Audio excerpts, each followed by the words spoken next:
Continuamos con nuestra serie de identidad y vida en Cristo y hoy vamos a ver el capítulo 4 del verso 17 al 32. Efesios 4 del 17 al 32 y voy a dar lectura. Esto digo pues y afirmo juntamente con el Señor, que ustedes ya no anden así como andan también los gentiles, en la vanidad de su mente. Ellos tienen entenebrecido su entendimiento, están excluidos de la vida de Dios, por causa de la ignorancia que hay en ellos, por la dureza de su corazón. Habiendo llegado a ser insensibles, se entregaron a la sensualidad para cometer con avidez toda clase de impurezas. Pero ustedes no han aprendido a Cristo de esta manera.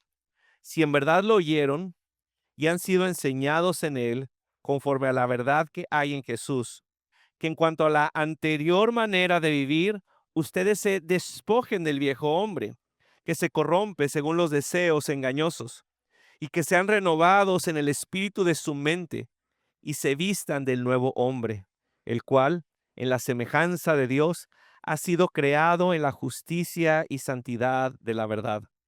Por tanto, dejando a un lado la falsedad, hablen verdad cada cual con su prójimo, porque somos miembros los unos de los otros. Enójense, pero no pequen.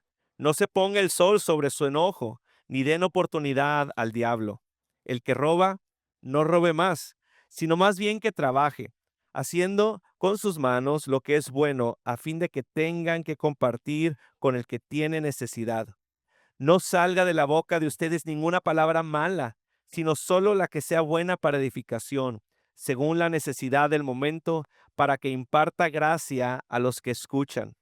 Y no entristezcan al Espíritu Santo de Dios, por el cual fueron sellados para el día de la redención. Sea quitada de ustedes toda amargura, enojo, ira, gritos, insultos, así como toda malicia. Sean más bien amables unos con otros, misericordiosos, perdonándose unos a otros, así como también Dios los perdonó en Cristo. Padre, venimos hoy delante de tu palabra, inspirada por tu Espíritu Santo, Señor, para nuestra edificación, Señor, para nuestro consuelo, para nuestra exhortación, Señor, para nuestro ánimo. Yo oro, Señor, que tu palabra hoy pueda ser abrazada, hoy pueda ser creída, Señor, hoy pueda ser vivida, Señor.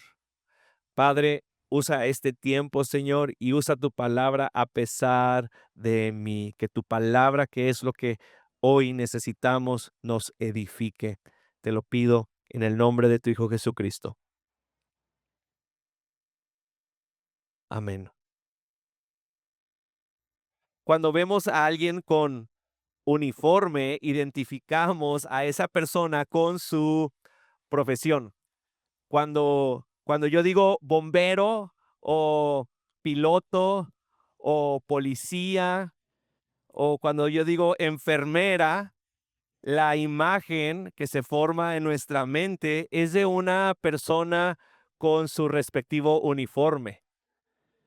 El uniforme implica una responsabilidad y el uniforme también implica un tipo de comportamiento. Sería incongruente ver a un chef, ¿verdad? Descuidando la higiene o preparando los alimentos con las manos sucias. O sería incongruente ver a un bombero iniciando una fogata en medio de un bosque seco. Bueno, hoy es fácil que muchos digan que son creyentes y que dicen que portan un uniforme de cristianos.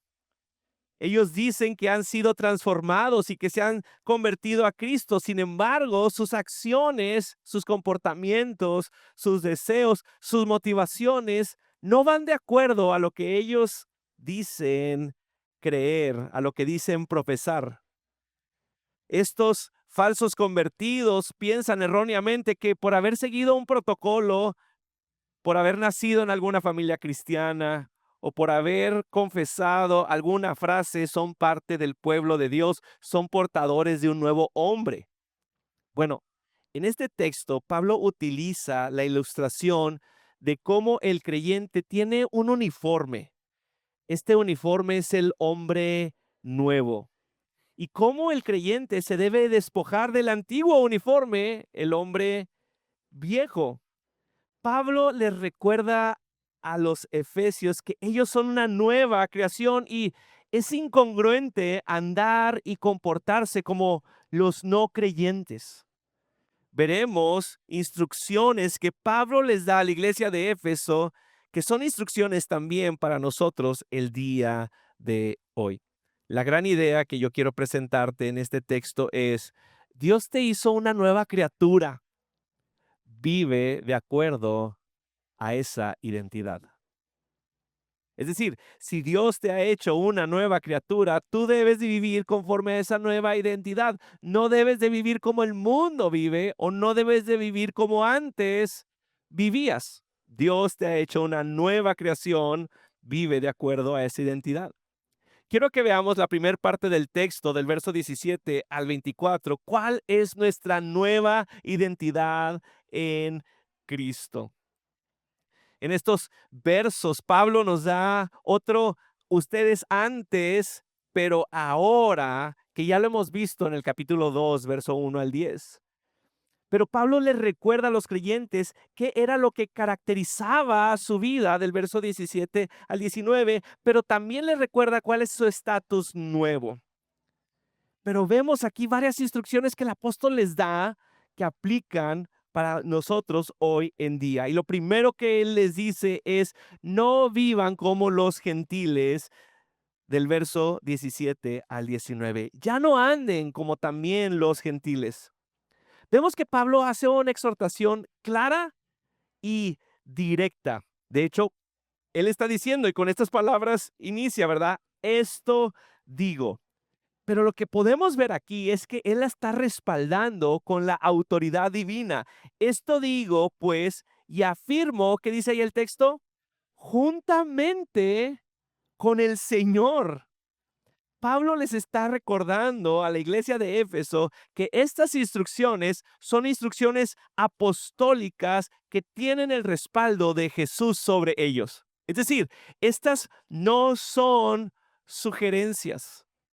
Estas son instrucciones claras y sencillas. Y la instrucción es, ya no anden, ¿verdad? O ya no vivan como los gentiles. Los gentiles son los no cristianos, ¿verdad? En este caso, Pablo utiliza la palabra gentil para referirse no a los que no son judíos, sino para referirse a aquellos que en un sentido moral no han cambiado su identidad y no son parte del pueblo de Dios. Pablo ya ha usado la palabra gentil para referirse a los no judíos y de hecho ha dicho que los no judíos, ¿verdad?, son parte de un cuerpo junto con los judíos creyentes.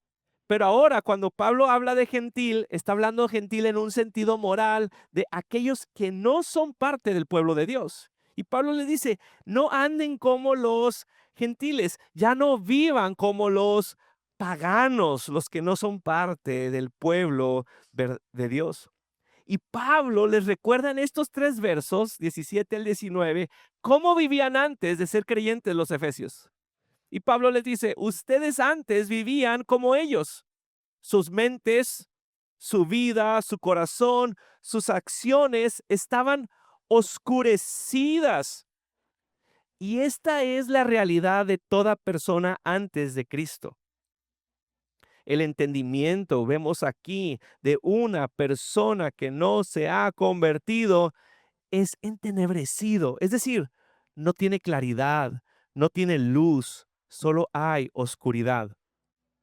El pecado ciega con las tinieblas la mente y corrompe el entendimiento.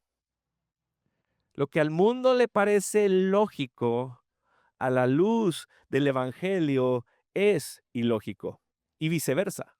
Por eso a veces decimos, ¿cómo pueden pensar así? Por eso a veces vemos que hablan de derechos humanos mientras le quitan la vida a los más indefensos. Y uno podría decir, ¿Cómo el mundo piensa así? Bueno, porque el entendimiento lo tienen entenebrecido. El texto continúa y dice que ellos no tienen la vida de Dios, que su corazón está muerto. De nuevo, este texto es duro. Este texto habla de la realidad, de cómo el corazón de aquellos que no han respondido al Evangelio es insensible, no tiene latido, y como resultado de esta dureza de su corazón, ellos se entregaron a toda clase de sensualidades. Imagínate, queriendo sentir, queriendo buscar un sentido de satisfacción, cometieron o cometen toda clase de impurezas.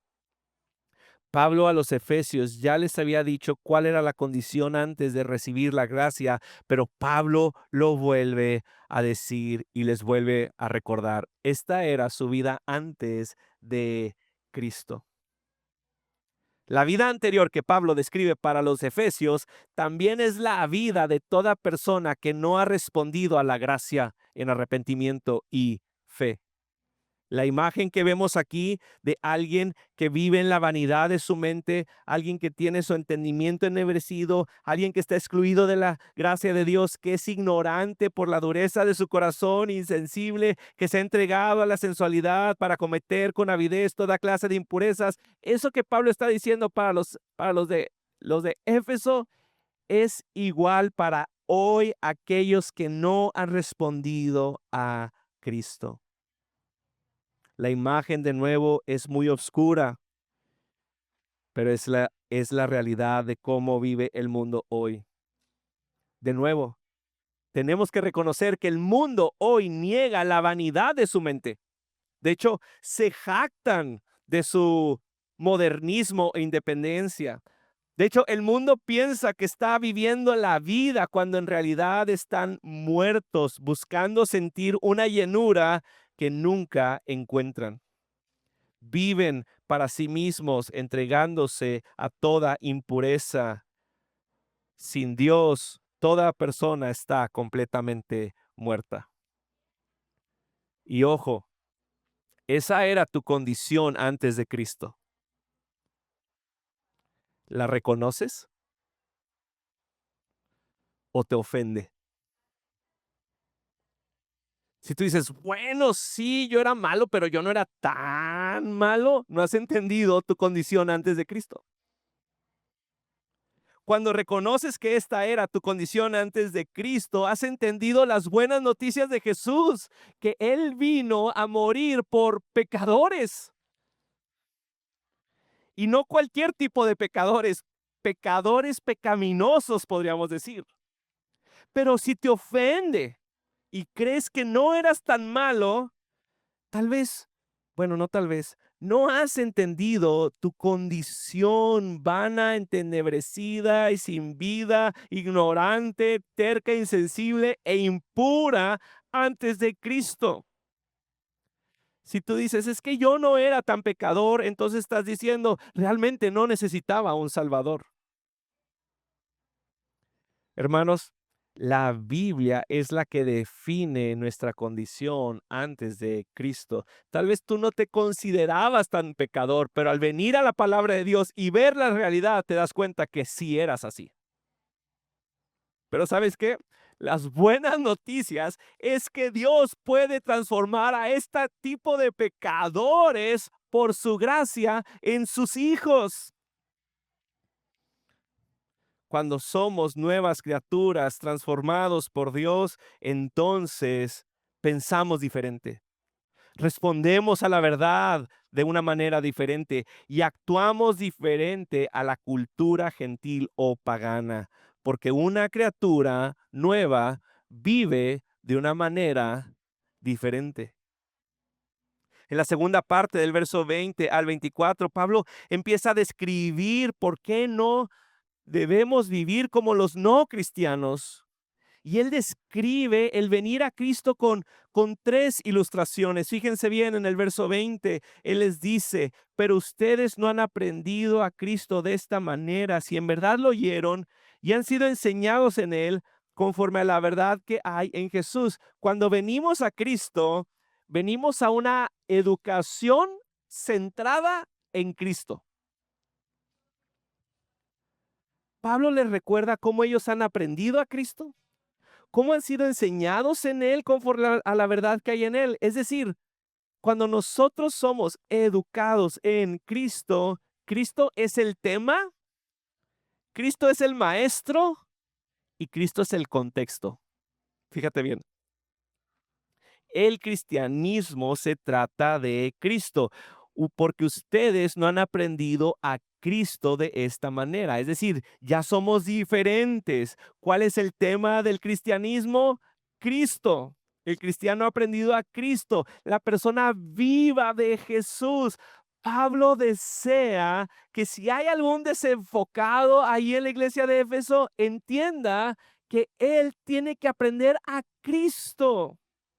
Hay una necesidad de estar escuchando siempre del Jesús verdadero, porque el cristianismo no se trata de seguir reglas morales, de ser buenos. El cristianismo no se trata de acudir religiosamente a este tipo de reuniones. El cristianismo no se trata de tener sentimientos bonitos en una conferencia.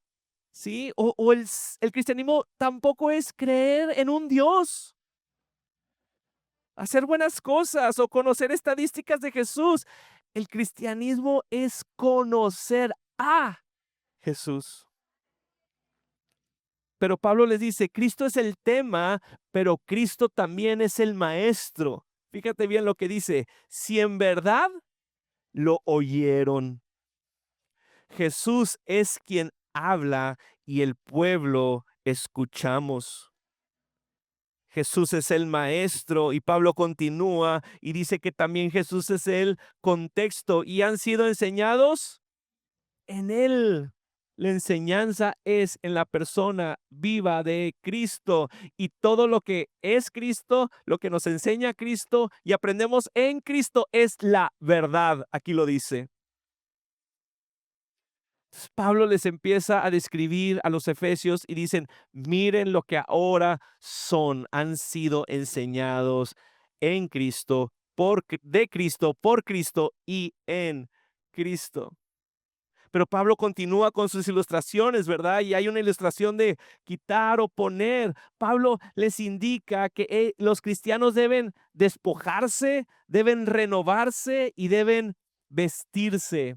Y estos verbos están en un tiempo como continuo. Es decir, es algo que ya pasó, pero que sigue sucediendo. Es decir, ya el cristiano fue despojado del viejo hombre, ya se ha puesto el nuevo hombre y ya se está renovando, pero aún lo sigue haciendo. Es un ya y todavía lo está haciendo.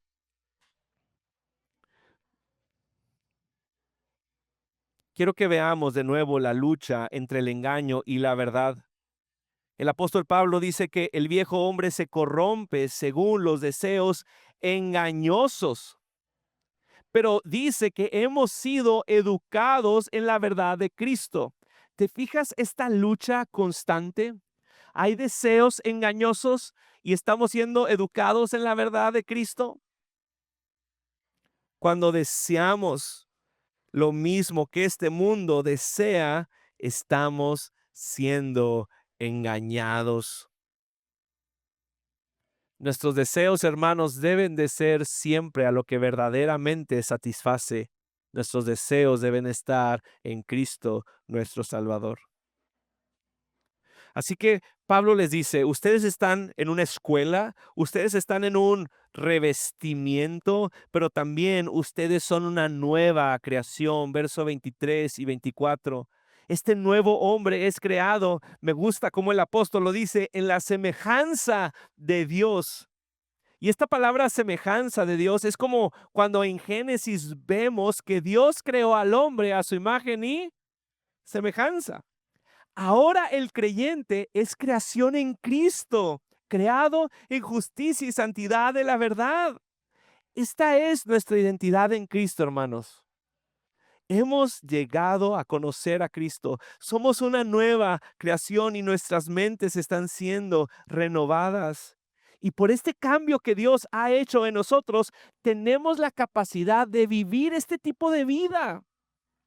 Esta capacidad y poder provienen de lo que Dios ha hecho al darnos nuevo corazón, nuevos deseos, nuevas mentes, nuevo poder. Esto es lo que recibimos cuando venimos a Cristo. Somos una nueva creación. Y hermanos, Dios te hizo una nueva creación. Vive de acuerdo a esa identidad. Esta nueva vida involucra reemplazar actos o acciones pecaminosas con actos o acciones rectas y justas. Pablo les escribe a los corintios y les da 5 ejemplos de estos reemplazos. Pero ojo, estos 5 ejemplos no son exhaustivos. Es decir, bueno, esto es solo lo que tengo que dejar y esto es solo lo que tengo que hacer. No, definitivamente hay otros actos pecaminosos y hay otras acciones justas que se espera que el creyente deje y haga de los que vemos aquí. Pero Pablo les escribe 5 exhortaciones. Pero antes de entrar a estas 5 exhortaciones, quiero que notemos algo. Todas estas exhortaciones tienen un aspecto relacional. Es decir, todos estos pecados afectan al prójimo y por lo tanto afectan la unidad. Y todas estas acciones afectan al prójimo y fortalecen la unidad. No solo estos son relacionales, ¿sí? Sino algo que tenemos que ver aquí es que Pablo no solo les dice, hey, no hagan esto, sino que también les dice, y hagan aquello. Es decir, la santidad y la búsqueda de la unidad no solo es evitar hacer cosas, sino responder a la gracia de Dios haciendo otras cosas.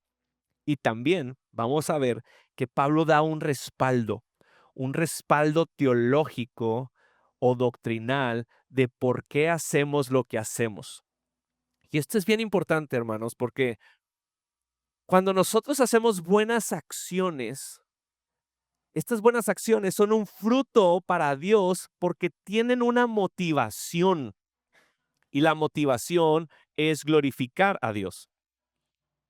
Hace poco compartía con un papá de la escuela y él me dijo, tú eres cristiano, ¿verdad? Y yo, sí. Y luego él dijo, bueno, pues yo les pido a mis hijos que ellos sean buenos, que hagan cosas buenas y que ellos no se burlen de sus amigos. Y yo le dije, oye, eso está muy bien. ¿Y cuál es la razón por la que tú les pides hacer eso? Y él me dijo, pues nomás para que sean buenos. Yo le dije, bueno, yo también instruyo a mis hijos a hacer actos buenos, ¿verdad? Obviamente, pero yo les digo que nosotros hacemos actos buenos porque deseamos glorificar a Dios. Esa es la motivación. Nosotros respondemos porque amamos a Dios y porque estamos agradecidos por su salvación. Y me volteó y dijo, nunca lo había visto así. Entonces, oremos por él porque lo invité. Pero fíjate bien las exhortaciones de cómo debemos vivir en esta nueva identidad. Verso 25 al 32. La primera exhortación, Pablo les dice, por tanto, dejando a un lado la falsedad, hablen verdad cada cual con su prójimo, porque somos miembros los unos de los otros. En vez de hablar falsedad, el creyente con su nueva identidad debe hablar la verdad. Y la razón por la que debemos hablar palabras de verdad es porque nuestras palabras afectan a todo el cuerpo. Porque estamos unidos en un cuerpo, las palabras falsas o las palabras mentirosas van a dañar la unidad. Tenemos que reconocer que las mentiras van en contra de esta unidad y que la verdad va a favor de esta unidad. El pueblo de Dios, ya hemos visto, ha sido enseñado en la verdad de Jesús y proclamamos esta verdad. Y de nuevo, tenemos que tener cuidado porque a veces decir la verdad de una manera incorrecta puede dañar, pero aquí Pablo está instruyendo a que nosotros seamos claros y hablemos de una manera correcta. Hablemos con la verdad. ¿Por qué? Porque la mentira destruirá. Cuando decimos la verdad, estamos imitando a Dios, pero cuando decimos mentiras, estamos imitando al padre de mentiras. La instrucción no puede ser más clara. Pablo les indica a la iglesia y nosotros podemos decir, Pablo le está diciendo, deja las mentiras por amor a tu prójimo y porque estás a favor de la unidad del cuerpo de Cristo. Ahora, cuando nosotros estamos tentados a decir mentiras, es porque estamos dejando de creer la verdad de Dios, lo que Dios ha dicho o lo que Dios ha hecho.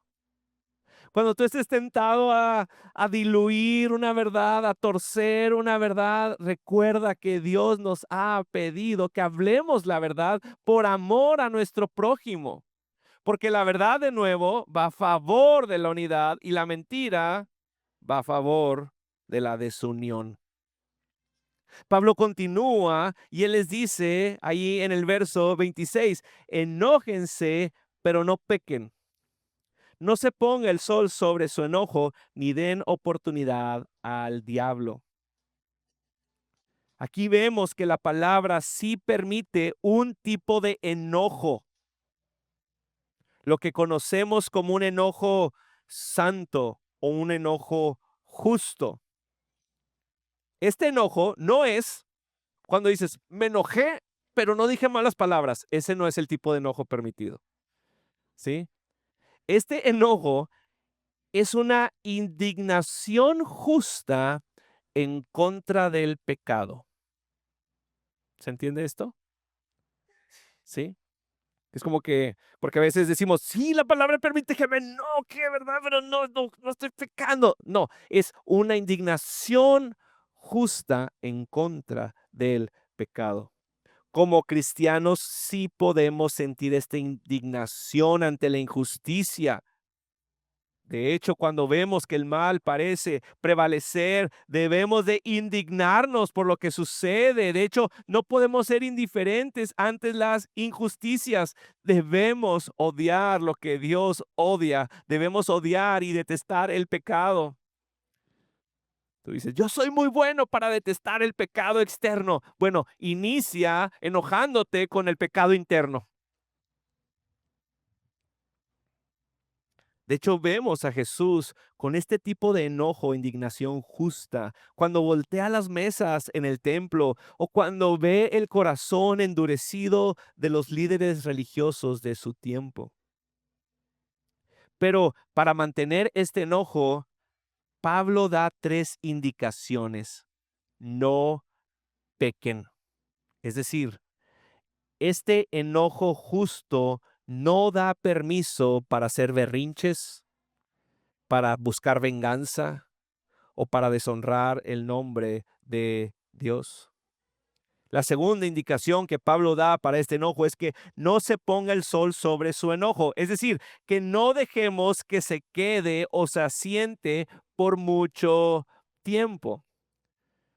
Decía el comentarista, no podemos tomar esto como literal porque aquellos que viven en el Polo Norte pueden estar enojados por 6 meses cuando el sol está y luego se guardan otros 6 meses.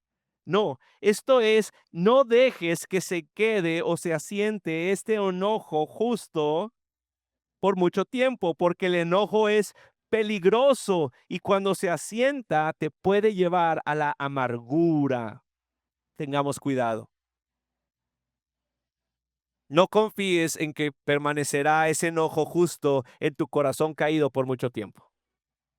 Y la tercera indicación es que no le den al diablo oportunidad. Es decir, el diablo puede utilizar aún el enojo santo para meterse. Busca rápido el perdón y la reconciliación, porque al diablo le encantará usar tu enojo para que seas divisivo.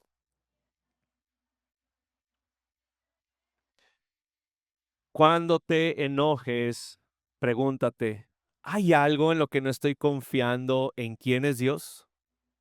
¿Hay algo en lo que no estoy confiando en lo que Dios ha dicho en su palabra? ¿O hay algo en lo que no estoy confiando en lo que Dios ha hecho por su pueblo? Esto guardará tu corazón de dejar de confiar en Dios y buscar responder a este enojo de maneras injustas. Pablo continúa y les dice, el que robe, en el verso 28, no robe más, sino más bien que trabaje haciendo con sus manos lo que es bueno a fin de que tenga que compartir con el que tiene necesidad. Pablo dice, reemplacen el robar con el dar. Robar en los tiempos en que Pablo escribió esta carta podría ser algo esperado para los efesios.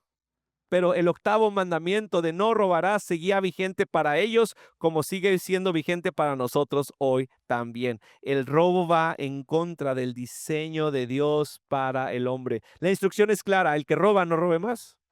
Pero luego hay aplicaciones que Pablo describe. En lugar de robar, debe haber un trabajo bueno, un trabajo honesto. Dios, cuando Él crea al hombre, le da un trabajo y de hecho Dios espera que nosotros trabajemos reconociendo que el trabajo es un regalo que honra a Dios. Y sí, cuando el pecado entra, el trabajo es desvirtuado. Tenemos que tener cuidado con eso, pero el trabajo es un regalo de Dios. Pero vemos aquí que Dios no solo espera que trabajemos, sino que trabajemos para compartir con el que tiene necesidad. En su libro, El propósito de la prosperidad, el autor John Piper dice, hay tres opciones sobre el trabajo. ¿Puedes robar para obtener? ¿Puedes trabajar para obtener para ti? ¿O puedes trabajar para obtener y poder dar? Pablo nos está instruyendo de esta tercera opción. Trabajar para obtener y poder dar. Cuando tú estés siendo tentado para robar o tú estés siendo tentado en tu generosidad, recuerda lo que Dios ha dicho de quién es Él. Él es nuestro proveedor y Él es nuestro sustentador. No dejes de confiar en lo que Él ha dicho acerca de Él y lo que Él ha hecho por nosotros. Y si Dios proveyó para ti a su Hijo Jesucristo, ¿cómo no nos dará también todas las cosas? Y me encanta porque Pablo le está dando estas instrucciones a los que son nuevas criaturas, es decir, a los que todavía están batallando con esto. Pablo continúa y dice, reemplaza el hablar palabras malas con palabras que edifican. La cuarta exhortación es no hablar palabras malas. Y estas palabras son palabras corrompidas o podridas. Por lo tanto, estas palabras malas nunca podrán nutrir, sino todo lo contrario, enfermarán. Estas palabras podridas, Jesús nos dice que vienen de un corazón podrido. Algunos ejemplos de este tipo de palabras malas que no edifican son mentiras, lenguaje abusivo, referencias vulgares, palabras hirientes, chismes, calumnias. Y hermanos, Dios mismo dice ahí en el Evangelio de Mateo capítulo 12 que daremos cuentas por todas las palabras que salen de nuestra boca. Pero no solo es no digas maldiciones, es ya no reemplaza esas palabras destructivas por palabras constructivas, que edifiquen, palabras que ayudan y que levantan a los demás, palabras que dan ánimo, que den gracia a quienes las escuchan. Y de nuevo, en la vida cristiana, ¿cuánto no necesitamos escuchar este tipo de palabras? ¿Cuánto no necesitamos ser edificados por nuestros hermanos? Por eso yo te animo a que utilices estas palabras. De hecho, Pablo añade la instrucción de no entristezcan al Espíritu Santo de Dios con este tipo de palabras, como diciendo, cuando estas tipo de palabras salen de nuestra boca, brotan de nuestro corazón, están entristeciendo al Espíritu Santo de Dios. Y ojo, decir malas palabras no es lo único que entristece al Espíritu Santo de Dios. De hecho, todos estos pecados lo entristecen. Porque al Espíritu Santo, lo vemos en el libro de los Hechos, se le puede mentir. Al Espíritu Santo se le puede ofender, se le puede deshonrar, se le puede desobedecer. Cualquier cosa que va en contra de su naturaleza le entristece. Como creyentes, en vez de entristecerlo, debemos ser sensibles a aquel, hermanos, que nos selló, dice aquí el texto. Nos selló para el día de la redención. Una pregunta que constantemente debemos hacernos es, ¿esto qué diré? ¿Esto qué haré? ¿Le place o le entristece al Espíritu Santo? Esa sería una buena brújula para lo que decimos y para lo que hacemos. Cuando eres tentado a decir estas palabras hirientes, estas palabras malas, recuerda que has sido rescatado de tu vana manera de vivir. Recuerda que tú no necesitas defenderte porque Él es quien nos defiende. Recuerda que tú no necesitas luchar por tu posición, porque generalmente esto es lo que hacemos cuando decimos estas malas palabras. Queremos sentirnos mejor que los demás. Y al querernos sentir mejor que los demás, estamos olvidando en que Cristo ya nos ha rescatado y en que somos sus hijos. Él es quien define tu posición y ya la ha definido como hijo. No tienes que utilizar malas palabras. No tienes que aplastar a tu prójimo. No tienes que corromperlo o enfermarlo. ¿Por qué? Porque Él ya te ha salvado. Él ya te ha redimido.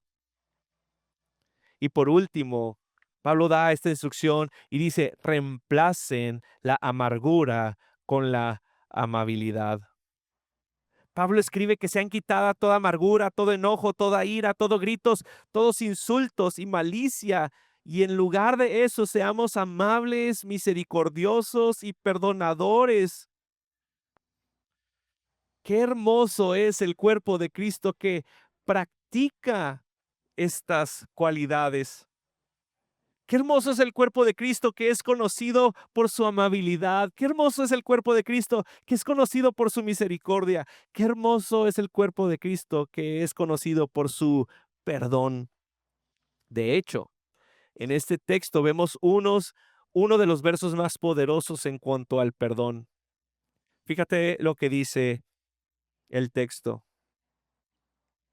Sean más bien, verso 32, amables unos con otros, misericordiosos, perdonándose unos a otros, así como también Dios, ¿qué dice?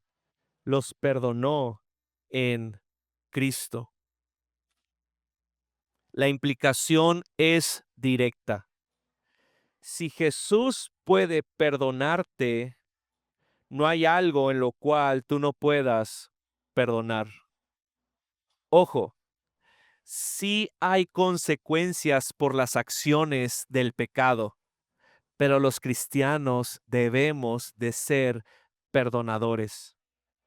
Dios nos perdonó en Cristo nuestra deuda infinita. Si tú estás batallando en perdonar, es porque no estás viendo o estás dejando de ver el perdón de Dios para contigo. No perdonar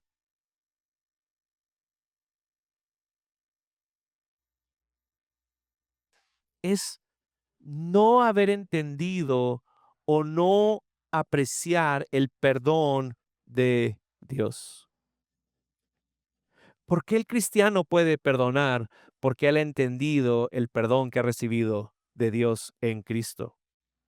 Ojo, nosotros no perdonamos para ser perdonados por Dios.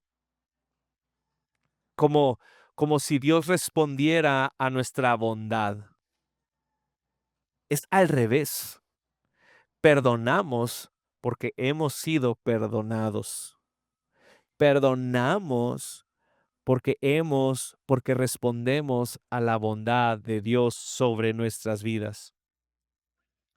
Hermanos, cuando no entendemos bien el evangelio, cuando no entendemos bien nuestra condición antes de Dios, y, y si no la entendemos, entonces se nos va a dificultar el perdonar. ¿Puede el Espíritu Santo obrar en ti y recordarte aquellas amarguras o faltas de perdón que tú tengas? Si tú estás batallando con el perdón, voltea a ver la cruz de Cristo. Voltea a ver la obra de Dios que te perdonó. Si tú estás aquí y no has puesto tu confianza en Cristo, al escuchar esta prédica, el mismo Espíritu de Dios puede estar trayendo convicción de pecado a tu corazón. Él te está dejando ver tu estado actual. Él te está dejando ver la vanidad de tu mente o tu entendimiento entenebrecido o que estás excluido de la vida de Dios. Él te está dejando ver la ignorancia de tu duro corazón y que por eso estás entregado a toda clase de sensualidades y estás listo para cometer toda clase de impurezas. Si Él te está dejando ver que esa es tu condición, hoy, al ser consciente de tu rebeldía y de tu pecado, Dios te ofrece el perdón. Sí, Dios te ofrece el perdón. Dios te ofrece liberarte de las consecuencias de tu pecado. Dios te ofrece liberarte de la justa ira eterna de Dios por tu rebeldía. Hoy, Él te ofrece el perdón cuando tú te arrepientes y pones tu confianza en su Hijo Jesús. Yo solo te quiero animar, reconcíliate con Dios. Hermanos, si Dios te hizo una nueva criatura, vive de acuerdo a tu identidad. Es congruente cuando el creyente vive de esta manera. Es congruente que el creyente viva diferente al mundo y diferente a su vida pasada, porque cuando vivimos de acuerdo a cómo vive el mundo o como decimos que era nuestra vida pasada, es incongruente. Cuando vivimos una vida como el mundo, o cuando vives una vida como el mundo, o cuando vives una vida como no creyente, ¿verdad? Yo te puedo decir, hay dos tipos de diagnósticos. El primer diagnóstico es que eres un cristiano, una cristiana muy inmadura. Sí hay vida en ti, pero tus acciones hacen dudar a tus hermanos de tu genuina conversión. Ese es un diagnóstico. Pero el otro es que no eres un creyente, que tú no te has convertido al Señor, no has nacido de nuevo. Podrás decir que eres cristiano o que eres cristiana, pero tus acciones, tus motivaciones, tus anhelos, tus deseos son igual a los de este mundo. Y este texto es la gracia de Dios para que sueltes esa vida, te rindas a Cristo de nuevo, arrepintiéndote y poniendo tu confianza en Él. Hermanos, Dios nos ha dado un hombre nuevo. Dios nos ha dado un hermoso uniforme. Somos parte del cuerpo de Cristo. Jesús es quien nos ha arropado. Vivamos de acuerdo a esa identidad que Él nos da. Dios te hizo una nueva creación. Vive de acuerdo a tu identidad. Oremos, hermanos. Padre, gracias por tu palabra. Gracias porque en ella, Señor, podemos encontrar, Señor, sabiduría, encontrar dirección, encontrar ánimo, encontrar exhortación, Señor. Yo te pido, Señor, que tú obres en nuestros corazones y que nosotros podamos responder a favor de la unidad a la cual tú nos llamas tener. Te alabamos y te bendecimos, Señor. En el nombre de Jesús oramos. Amén.